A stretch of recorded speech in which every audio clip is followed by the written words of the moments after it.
All right, what's up, everyone, and welcome to License-thon. Very excited for this run and this marathon. It should be sick, having a lot of runs throughout this marathon. But my name's Nestani, and today we're going to be running Scooby-Doo Night of 100 Frights. Specifically, we're going to be running the All Bosses category. All Bosses No CE. So no CE just stands for no creepy early, and creepy early is just an exclusive trick to the Xbox version of the game, which we have split the boards for, essentially because most people run on the GameCube version of the game, just due to accessibility purposes. And speaking of creepy early, we actually do have the current world record holder of all bosses creepy early, the sister category. Joining me on commentary today, Coley. Cole, if you want to introduce yourself. Hello, my name is Coley. I'm another runner of this game, and it's an honor to be here opening License-thon. Yeah, and so we're going to do some prereqs before we jump right in, and that is just to kind of give a bit more context, and that is, it is all bosses, so obviously we will be fighting all the bosses, but what we're going to do is that for the first 2/3 of the run, we're actually not going to fight a boss, and we'll get into why we do that. But basically for the first 2/3, we're going to be doing a lot of setup in order to fight the bosses, and the last third, we're going to fight all the bosses like back to back to back to back, just run it down. And also what we're going to do is normally in the casual playthrough, you're going to fight Black Knight, Green Ghost, Redbeard, Mastermind in that order. We're actually going to move Black Knight to third and basically fight Green Ghost first, then Redbeard, then Black Knight, and then Mastermind. And we'll discuss why we do that. But I just want to give you some prereqs just in case you're wondering, like, I'm not sure what we're doing here, just for a bit more clarity. But without further ado, timer is going to start as soon as I hit new game. So 3, 2, 1, go. Alright, so Scooby-Doo Night of 100 Frights is a 2.5D/3D like platforming, action platforming Metroidvania, meaning that there are tons of upgrades that we're going to be collecting throughout the run, which allow us to get to new areas and also to defeat the bosses of the game. And so we're going to be using these upgrades. Also, fun music glitch here. We're going to be using these upgrades in order to get to the bosses earlier than intended as well, so look out for that. But first we're going to walk around in the circle and collect these things called Scooby snacks. These snacks are used to pay these things called snack gates. They're little collectibles. We have to collect a certain amount of them in order to pay snack gates. This first one's 25 and the second one's a 50, and we're actually going to collect the exact amount that we need for each of these first 2 snack gates, and then later on we're going to overcollect just a bit. And how we're going to do that is by doing this trick known as chandelier jumping and getting these 2 snack boxes. Snack boxes are worth 5 snacks each, so we're going to generally be prioritizing them more than single snacks because snacks are time in this run, which we'll talk more about later. But we're going to talk to Holly, and basically she gives us the map that will allow us to set up for a trick later on in the run known as pause storage, which allows us to work from anywhere with a warp gate. A warp gate is that thing right behind me there, that little white glowing stuff. Basically just allows us to warp places. Skip some backtracking, and we're going to... And she actually also spawns the groundskeeper, who is, fun fact, voiced by Don Knotts. And he gives us our first invention, the shovel, which allows Scooby to dig, because for some reason Scooby needs a shovel to dig. Don't ask. I don't know. I don't make the game, He's a dog. But the first thing that I want to talk about is cycles. And basically, cycles in this game are really cool because anything that moves, so those flying fish, these rats, any enemies, platforms, anything that moves is on a set cycle. And so we're going to move through these levels in order to, make certain cycles that will allow us to minimize the amount of time that we're spending in each level while also maximizing the amount of snacks that we're collecting. Because as I alluded to before, snacks are directly correlated to time in this run. There are a certain amount of snacks that we need to collect because there are faster snacks and there are slower snacks. And we're prioritizing the fastest snacks, so if we miss some snacks, we're actually losing time as well. Here we're going to do a trick known as rubber band skip, where we're going to jump on this box without the need of Shaggy's help. Normally we need Shaggy's help to get up there, but we're a strong independent dog and we don't need no man, and we're just gonna jump up there ourselves. We're gonna collect some snacks and we're gonna make our way to the second snack gate of the run, the 50 gate, and we're gonna end with exactly 50 snacks to pay this one. But from now on we're actually gonna be over collecting because these snack gates get really large, most notably a 500 and 850, so now we're gonna kind of be over collecting, but we're gonna end with just the amount that we need at the very end of the run. Yeah, and right here, we're going to be introduced to tar, which is that sticky black surface you see right here in the pier. It's really annoying because it only allows Scooby to walk. We can't run, we can't jump, so we're going to try and avoid it as much as possible. And right here, we're going to do a trick called tar strats, which allows us to jump onto this barrel right here and hop on these poles. To time that jump, we actually use a metronome to perfectly jump right when we load into the level. But now that we've done that strat, we're going to get our next invention, the springs power-up. That blows. That wall is very hard to clip through, so now you get to kind of showcase a bit of the tar, and I Yeah, get to we explain. get to see the tar. That sucks. Yeah, there we go.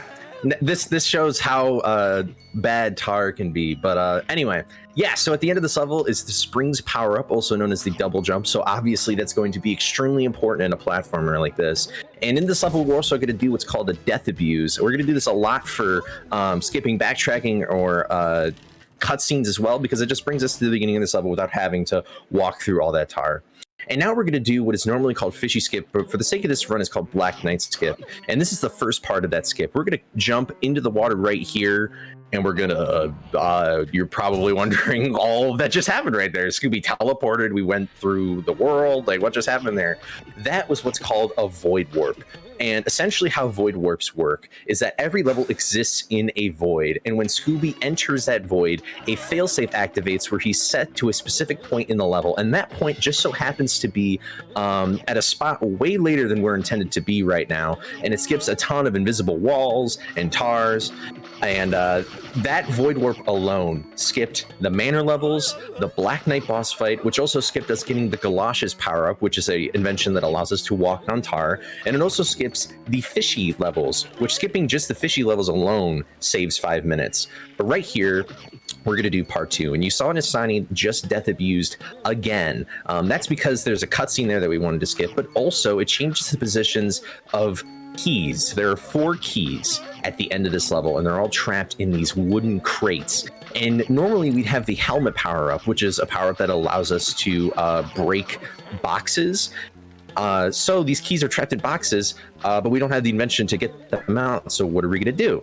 Well, because we died in this level and it changed the position of the keys in these boxes, we can actually clip through the boxes and collect these keys without having to collect the power up just yet. So here we go. These first 2 keys are super simple to clip through. You just rub up against the invisible wall. But it's this third key in the middle that is really, really difficult to get. And runners actually call this trick fish cringe, because you have to set up this fish perfectly to push Scooby through the box just like that, effortlessly done by Nestani, to grab those keys right there. That is a very reset heavy point in the run.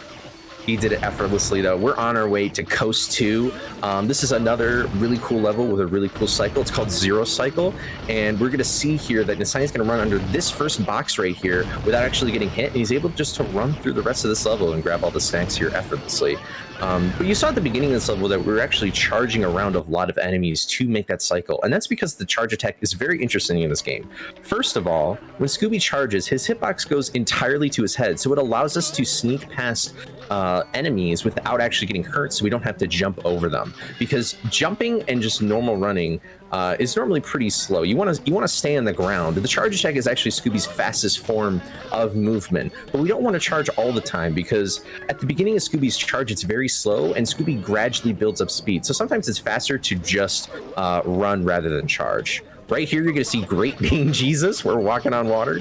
And this trick is called Coast Boats, and it allows us to get all these snacks and reach these boats way earlier than intended, which is incredibly useful for such a strict snack route that this category has. We're also going to hang on this invisible fishnet and officially skip the Black Knight, the manor levels, all that stuff I mentioned earlier. This officially skips it because we activated that warp gate, and it's going to allow us to backtrack to this level to get another invention later. But right here, we're going to collect this key, enter the Hedge Maze, and we're on our way to collect the helmet power up. And if there are any readings, now would be a great time to do so. If not, we have plenty to talk about. But yeah. So Okay. Pause chat. All right, I'm assuming there isn't then. So we're just gonna keep making our way through. So this is a really good level to basically showcase Scooby's charge attack and how we're moving through these levels.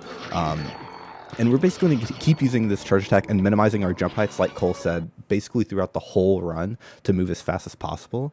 And as Cole mentioned, we are on our way to the helmet power up. And so the helmet upgrade, you might be wondering, well, couldn't we have used this upgrade earlier when we were in Coast 1 doing that really hard key skip with the fish? Because we could just break open the boxes with the helmet, and that would be a lot quicker and easier, right? Well, the problem is that if we left the prior level up here, where we did that void warp where we clipped through the water, if we left that level and then try to come back, we actually can't get back into that level until we get the Super Smash upgrade. And the Super Smash upgrade is actually after Coast. And so basically, by doing Fishy Skip, and basically since we can't do that, since we can't get back in, we need to move the helmet later on, which is why we're going to it now. And here we're going to do another trick known as SCS, or Skull Cliff Skip, which is, you could do this one at home, just hold up left on the D-pad, and you're just clip right through that gate, and now we are in Misbehaven Kazakhhaven. Now, you might be wondering, why are we here? We shouldn't be here for a very long time. Normally you have both the helmet and the Super Smash upgrade before we get here. But by clipping through that gate, we can actually get to Misbehaven, and the reason that we're here is because going through the Skull Cliff levels backwards is actually faster than going through the hill levels forwards. And that's because there's a really long auto-scroller. And just pause. You see the slope here? We're going to come back to this later, but just pay attention to it because we're actually going to be back in here later on when we're making our way to Gringos. But that's because, like, the hill levels, there's a very long auto-scroller. There's also just more hill levels in general than the Skull Cliff levels, and that's because the helmet is actually located at the beginning of the Skull Cliff levels or at the end of the Hedge Maze levels, which are all connected. And a big reason why it saves time is because of this trick right here, which is we're going to do another Void Warp by using that piece of stalactite on the wall to clip out of bounds. Now we're out of bounds. We're going to kind of walk along the wall here, over here, and we're going to do something known as a skid jump. If I can get up the wall. And basically what this is we're going to charge and release the R button and then jump. And we're actually jumping over a death plane there in order to hit the void, in order to get fully out of bounds so we can void warp again. And specifically how void warping works, well, first of all, the skid jump is basically we release the R button and we just get more coyote frames, which is basically more frames before we have to input a jump so we can jump later on and make it over that death plane. But what that void warp did is allow us to skip the entirety of Skull Fort. Skull Fort is the second longest level in the game. It's about a minute and a half. So by doing that roughly 30-second long setup and void warp, we actually skipped the second longest level in the game, and that saves us a whole minute. And actually doing Skull Cliff levels backwards in general saves 3 whole minutes, and so 1 whole minute of that is just that alone. So it's really beneficial in order to get to the helmet just the fastest way possible. Here we're going to move through Skull 2 in a very specific way, and we're going to do a lot more cool charge movement just to get around these boulders, jump over this crab, and just kind of make our way and make a cycle known as one of the boulder cycles right there, just walking it through there without having to jump out or around that boulder. And we're going to make our way into Skull 1, where we're going to kind of do a Hail Mary jump, a little bit of a Hail Mary jump here, but hopefully this will be fine. It should be. We're going to make it all the way over there, that big long chasm. That trick is trickier than it seems, and we're going to basically do a really cool wall climb up here and make it into Helmet 3. All right, and here in Hill 3, we have the helmet, the power we've been talking so much about. And, excuse me, wow, that came out of nowhere. That's embarrassing. There's going to be a ton of enemy cycles and boulder cycles we're going to be making as we're climbing up this hill.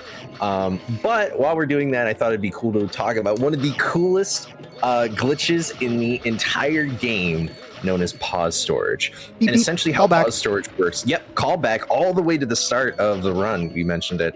And essentially what this trick does is it allows us to warp from any location through the pause menu. And how it's going to work is that Nestani is going to quit the game and unplug the controller at the same time, which will make a really crazy noise. And when Nestani plugs the controller back in, 2 pause menus will come up, which will allow us to warp away. So here's the helmet power-up. This will show us I'm breaking the boxes, as mentioned earlier. And here is pause storage right here. You can hear that crazy sound effect. And then you'll see that there's 2 pause menus up, and we are able to warp all the way back to Coast, which, if you remember, that's the warp gate that we activated earlier. And we're back here. You're also going to see that we're paying a 500 snack gate. So also, as Nestani mentioned earlier, these snack gates are getting expensive, hence why we're going to be over collecting in some areas, but it'll all line up right at the end eventually. So, and here we're going to be running all the way down here to activate this warp gate here in Which Way, because that's actually going to lead us to a voice crack. Next, a voice crack apparently. It's going to lead us to Redbeard, which in this route is going to be the second boss fight that we're actually going to be fighting here. But we're on our way to get our next really important invention that's actually going to help us fight the first boss that we're going to be doing right here. It's called the Super Smash, and essentially the Super Smash is like the ground pound in Mario. It allows us to kill enemies by just bonking them on the head, but more importantly, it's going to help us press vertical buttons, which is going to be important for the Green Ghost boss fight. And so right here, you can see that there's a light bulb. Also, you just saw Nestani do a frame perfect, which is a trick that we can do, which avoids Scooby's bonking animation when he helmets into buttons or enemies. So that's pretty cool. But yeah, so we're kind of just racing to the top of the lighthouse right now, and we're going to break the light bulb, which houses the Super Smash upgrade. And you can see more of this really cool movement tech of like sliding past enemies, which allows us to collect all these snacks and get up here in a very reasonable amount of time. If we're ever too slow, but normally it's not that slow, you actually have to go all the way back down and press the button again. So here it is, the Super Smash power-up. We're doing another one of those cool pause storages. And we're actually going to go back to the Mystery Machine. We're going to go back through Hedge, and we will be on our way to beat our first boss in this run, the Green Ghost. So, yeah. And so now we are finally on our way. We've done all the setup required. We've got that warp gate in order to get to Redbeard, and we've just gotten all the upgrades that we need in order to beat the bosses in this game. And so I kind of want to talk more about why we do the Black Knight skip specifically. It's normally called Fishy skip, and that is because for some reason the developers didn't really use the tar much in this game, and which is why we can move Black Knight later on, because since they didn't put the tar in a lot of places in the game, like most of the game there's just no tar, the power-up is mainly unused, so we can move Black Knight later on in the run because there simply just isn't a lot of tar in the game that we have to go through. It's just not present. And then also another thing that it does is it gets us to the Super Smash upgrade earlier. If you notice, we warped back to that coast gate that we did, and then we just went through which way right in and to the Super Smash upgrade. And that's because the Super Smash upgrade is normally after the Fishy Clues levels, which is why it saves 5 minutes. It's after the Fishy Clues levels, the coast levels, and then, you know, which way, and then the Super Smash. And so we're actually killing 2 birds with 1 stone, doing Black Knight skip. We're actually removing the need of fighting Black Knight earlier on in the run completely, and we are also getting to the Super Smash upgrade early. So it's really cool routing implications. And here, as you notice, we're kind of just backtracking our way to Misbehaving, and this is because remember that slope I talked about earlier? Yeah, so there's another upgrade in the game called the Plungers, or as I let's say the Plungies, and they're located in Creepy. And basically, we're going to skip the need of them because they allow us to climb steep slopes, but we don't need them to climb steep slopes because we have the Super Smash upgrade, and we can just bounce off the fish's head, get up to the door trigger, and then not need the plungers to climb up that. And then now we're in Misbehaving 2, making our way, making our way to Misbehaving 3. And the Plungies, or the Plunger skip, basically saves around 2 minutes off the run, because normally in order to get to the Plungies, we need to go through a lot of the creepy levels, which we are going to go through the creepy levels, but there's a third level called Creepy 3. There's 1, 2, and 3. And basically, it's in Creepy 3. It's just a bit out of our way. We don't want to go through levels twice unless we have to. Unfortunately, we have to go through Hedge twice, but, you know, we don't want to do that. And so it saves around 2 minutes in total. We're going to jump at the beginning of the level just to get this camera shift so we don't have to keep watching that cutscene, because you actually gain control of Scooby earlier on in this level. And we're going to hit this button, and as you can probably tell, you probably can... What's that smell? Smell in the air? Ah, the stinky auto-scroller. Yeah, this level is an auto-scroller. This is the longest level in the game, as I mentioned. Unfortunately, we don't have a way to skip this auto-scroller, so we're kind of just floating up here. But this is a good option for me to basically explain the convoluted routing of this a bit more. And so basically we're on our way to the Green Ghost, and this is a little bit of preview. The Green Ghost gives us the Umbrella upgrade. Now the Umbrella is super integral to this run because it allows us to get to both the Redbeard boss fight and the Black Knight boss fight earlier than intended.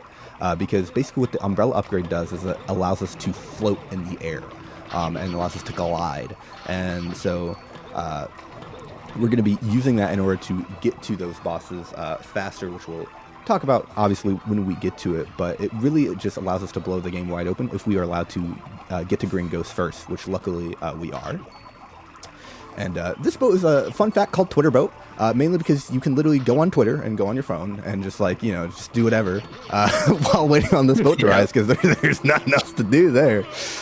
And yeah, we're almost at the end of this level. And basically, this level is also brutal because if you were to die in this level, you have to restart from the very beginning. So where I spawned and where I first hit the button, yeah, you have to start all the way down there. So it's imperative that we don't die. Luckily, we didn't, and now we are on our way to Tight Spot, where now we're finally in the graveyard levels for Green Ghost. Yep, and we have this nice cinematic pan. You can kind of see maybe some purple keys floating up and down these chasms right here, and we're going to try and make a key cycle. It's dubbed by the community as Beat My Keys. Don't ask why it's called that, but essentially that's the cycle right there. Sometimes the ghosts can get in the way because they're RNG, and yeah, we're just cruising right through to the next grave plot level. We're going to instantly die because we hate Scooby. I'm just joking. We're just death abusing to skip a cutscene. And then we're going to do this room a little bit out of order because normally this is sort of like kind of an auto-scroller. It basically is an auto-scroller. But we're actually going to be able to climb up that wall right here. And we have to hit these urns down onto the floor to keep 4 buttons pressed. And we're actually doing these urns completely out of order. That's supposed to be the last urn that we hit right there. And this one's supposed to be the second. But because we're able to climb that wall, we can actually kind of work our way backwards. And this urn, we actually combine 2 cutscenes into one, since that's normally the first urn we hit. And yeah, now we have unlocked the door, and we're going to do another cutscene skip right here where we hold down left and R. And fun fact about that cutscene skip, if Scooby ever skids in the previous level before that cutscene skip, that trick actually won't work. So you see how Scooby kind of skid right there when Nestani entered the door? If you do that in the level prior, Scooby just won't go far enough to actually fall down and skip the cutscene. So we're here in the crypt levels now, and we're going to do something kind of weird. We're going to warp to a level that we've never been to. And you're probably thinking, what the heck's that all about? You told us that was impossible. You're a liar. And it's like, well, calm down, first of all.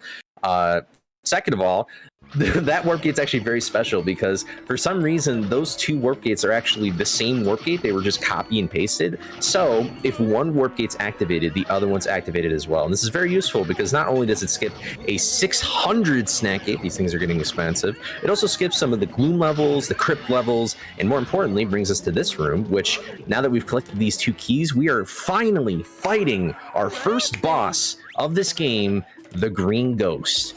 And yep, this is how the boss works. So Daphne's back there. She's trying her best. She's opening some coffins for us, and we basically have to press these buttons with the Super Smash upgrade mentioned earlier. So that's why it's very important to get that. And we're gonna try and trap the Green Ghost in these orange tornado things. I'm not sure what it really does. I guess traps his soul or essence or whatever ghosts are, I suppose. But we have to do that 3 times, and where the Green Ghost moves is completely RNG. Most of the bosses in this game have some sort of RNG in them or are entirely RNG like this one. But we only have to hit this guy 3 times, so that's hit number 2, and we're about to do hit number 3 right here. And yeah, bye-bye, there you go. That's the first boss, and we're going to do another pause storage. We're actually going to do it before a cutscene plays, so then when we do a fade out, when we warp, it plays the cutscene instead. It saves a little bit of time. It's kind of cool. But yeah, we're going to warp to Which Way, which is that warp gate I mentioned earlier, and we are on our way to fight the next boss, Redbeard.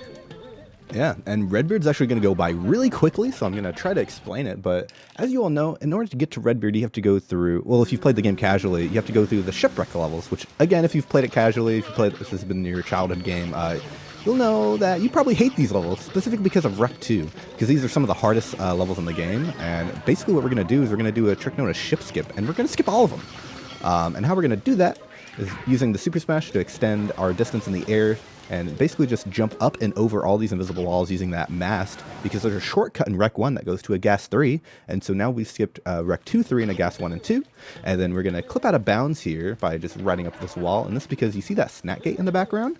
That is a 750 snack gate. Again, snacks are time in this game because you have to collect all those snacks required to get it, and this is one of the coolest tricks in the game because you could see we're just on Redbeard's boat. We're just like on it, just completely out of bounds, and here we're actually using the umbrella upgrade to do this trick known as 750 skip, where we're just floating over this wall, and then now we're here, and you might be wondering, where are we going? We're going to Redbeard.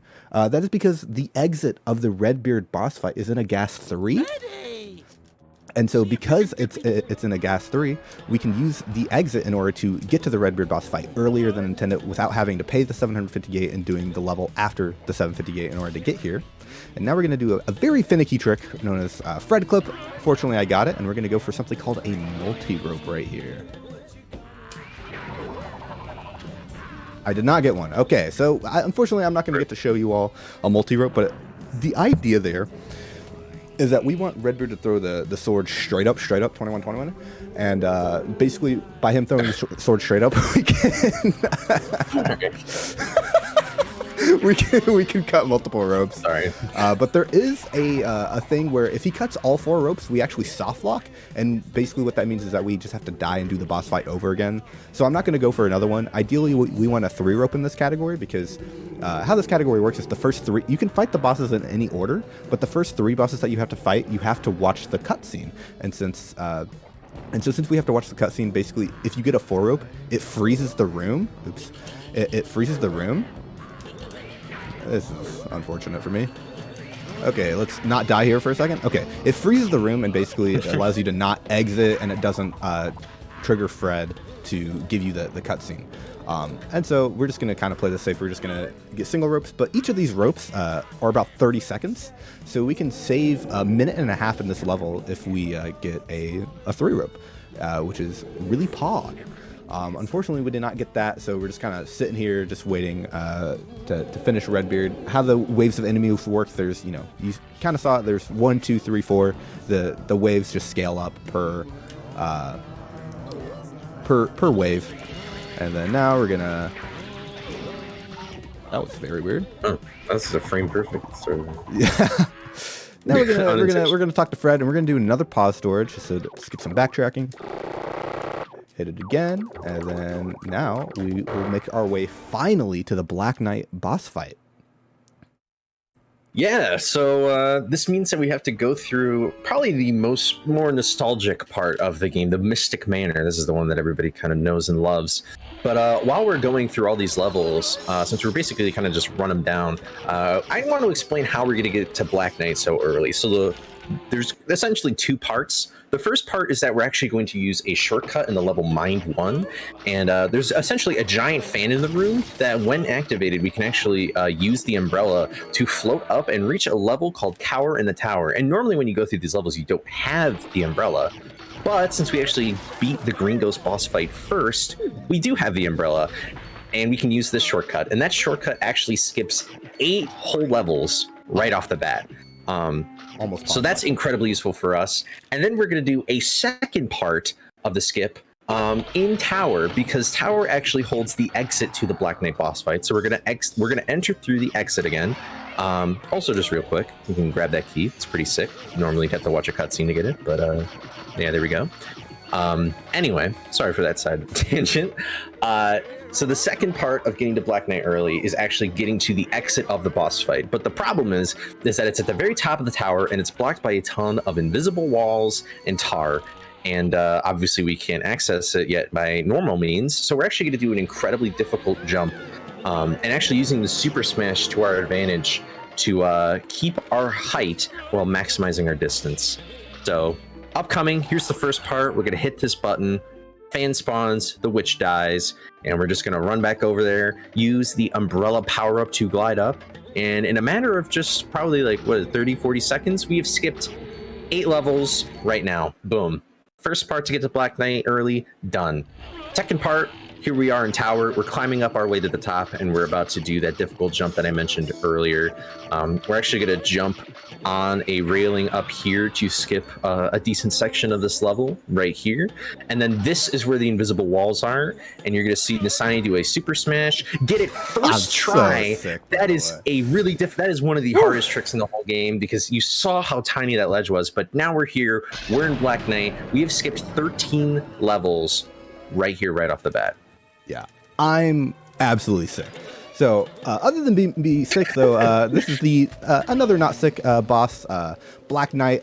Basically how this boss fight works is you saw he walks in front of those buttons. I hit him when he walks in front of the buttons, and where he walks is random. So but I want to talk more about why we move Black Knight third. So the reason we move Black Knight third is for two reasons. Those two reasons that Cole just mentioned. By pretty good RNG actually. By getting to the tower and doing that really difficult jump, we get to Black Knight early, and so we skip 13. Hold on. Focus. Nice, no resets for me. We get to the Black Knight boss fight. Just make sure you can quit actually in the menu there too. So I'm just making sure I'm not quitting the game here. We don't want to be doing that. But basically, you skip 13 levels, and those 13 levels save 11 minutes by themselves. 11. And then, if you remember at the beginning of the run, we did a Black Knight skip, which skips the fishy levels, and so that actually skips 5 more minutes. So by moving Black Knight to the third boss that we're fighting, we save 16 minutes alone off of Black Knight. 16!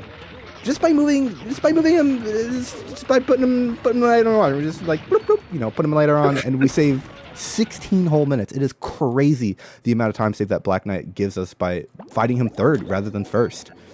And you might notice that we are now on our way to Mastermind, and if you know the casual route, you'll know that we're missing an invention, and that invention is the soap upgrade. Basically what the soap allows us to do is just allows us to put a soap bubble around enemies and use them as platforms. Normally you need the soap upgrade in order to spawn bats in this level here, this chasm, but we actually don't need that because we're going to jump on some invisible walls and jump all the way to the top without the need of the soap upgrade. And normally in order to get the soap upgrade, we need to go through all the basement levels, which is about 4.5 minutes to go get the soap upgrade. And so by doing this, we just skipped 4.5 more minutes off the run by just skipping another invention that we just don't need because we don't need it for Mastermind. And we just don't need it, right? And so we get to skip all of those levels. We get to float across the top of lab here. And then if you thought we were done skipping, there is one more skip we're going to do, Lido skip. And how Lido skip work is that we're actually going to jump off. We're going to take the unintended route into lab 2, and we're going to jump off some seemingly invisible ledges, but these are actually visible ledges. I'm actually jumping along the wall here. You can see on the wall right there. And we're jumping all the way around the wall to get up to this the final snack gate, which we have exactly 850 snacks, which we're going to pay with exactly 0. So if you thought I was over collecting, we end it right on the money. And basically, Lido skip saves about 25 seconds, but it also joined with a lab 2 skip. It saves more time than that. I forget the amount because I didn't calculate that. But basically, we skip lab 2 and 3. In lab 2, there's a button that we need to activate to spawn platforms, and we float down from lab 3. We skip lab 2 and lab 3 with that trick. And you see Shaggy there floating. We're gonna we don't care about him. He's dead. We're gonna just clip through this wall because we don't need him. Bye. Yep. Rest in peace. He's dead now. I'm sure he's a great guy. I'm probably gonna attend his funeral service. He seems like a chill guy. But power levels didn't reach over 9,000, I guess. But nah, I'm just kidding. He's right there behind Valma. He's fine if you guys were worried. But we're gonna watch another cutscene real quick, and then we're gonna do what's called Phase 1 skip because we're at the Mastermind boss fight now. So right there, clipped right through a wall. That skips the opening cutscene for this boss fight and the first phase of this boss fight. And as you can see right here, enemy wave. This enemy wave is going to spawn. There's normally 3 here, but we're actually going to skip 2 of them. So we skipped the first one already, and this is the second one, but now we're going to skip the third one, and we're going to press this button right here. Then we're going to go all the way to the left side, wait 5 seconds, press this button right there, and then we're just going to press this button whenever it pops back open, effectively tricking the game into thinking we skipped the third phase. And normally you'd have to fight each enemy wave and press the buttons, but since we do it in a weird order, it kind of tricks the game into thinking we did it much sooner than normal. And this is the second part of the boss fight right here. These robots are just trying to prevent you from actually hitting the Mastermind, but the Mastermind is going to spawn on the floor. Where he spawns is completely random, but the timer will end when we knock him into the electricity in the background. This is a rough spot for RNG. Give me this. I don't want to die here. Also, gotta love the camera angles, yeah. too. Alright. I'm gonna die here. I feel it. Oh my gosh. I'm so bad, bro. I'm so bad. Alright, we get to do Mastermind again, Smile. Well, there you go. Now you can see the boss fight a little bit more. That's a classic me thing to do. That's a classic Coley moment right there. I've lost many a run to just the game not being fun there. But yeah, you saw the stuff that like comes out of the enemies right there. That those boxes. Those are gum like collectibles, which is the item for Redbeard, which kind of stinks because it doesn't give you that much health. But here you can see us do phase 3 skip again, and it's actually a very recently found trick. So it saves 20 seconds just by doing that. It's pretty incredible. 15 to 20 seconds. But hey, what's up, guys? Hopefully, I get a better spawn where I don't. That was just like, because so if you was wondering why I just didn't kill these guys is because when they're gummed, you actually can't kill them. They're just stuck there. And so if he spawns right next to them, I can't get the angle required in order to bonk him into the electricity. Timer's about to end. LMAO. Now. Right there. There we go. that was annoying. That countdown. Yeah, I'm gonna pause here just so we don't have to watch the cutscene. But yeah, that is all bosses. Unfortunately, I got really unlucky there, but that is all right.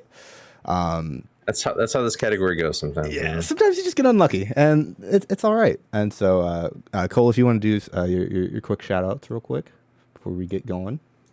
Yeah, I stream this game pretty regularly on twitch.tv/Coley_02. And I have a YouTube channel as well where I'm planning on posting a lot of content for this game. So if you just look up Coley Scooby, you'll probably find me. But yeah. Yeah. And I just want to shout out the game real quick. So if you want to run this game, this is actually a really cool game to run. Honestly, like this all bosses route, like other than the pause storages, this is like all bosses is one of the coolest categories to run because you get to see a lot of the game, and most of the tricks are not that difficult. Really, the only difficult trick that we did was the Void Orb, which we have a different routing that doesn't lose that much time. And then we also the only real thing you have to learn is Black Knight early, right? Just that jump that I mentioned earlier. But if you're interested in running the game, there are a ton of people in the community who would be willing to help you. I would be willing to help you. Cole will be willing to help you. We have a ton more people in the Scooby Discord, which is linked on the speedrun.com page for Net of 100 Frights. You can go there if you're interested in learning. We also have other really cool categories and stuff.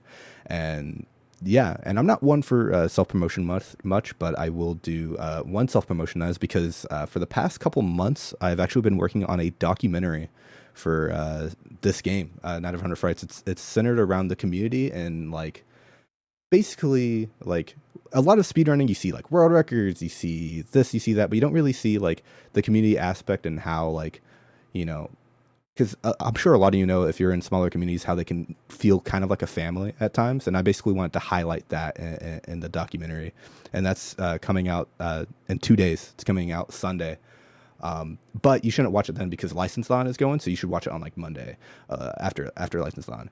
Yeah, but that is the only thing I wanted to plug. It's going to be on my YouTube channel. If you look up Nestani Scooby on YouTube, you will find me. I will pop up, and yeah, that's all I have. Let's go. Yeah. This was fun. This was a fun time. Good old time.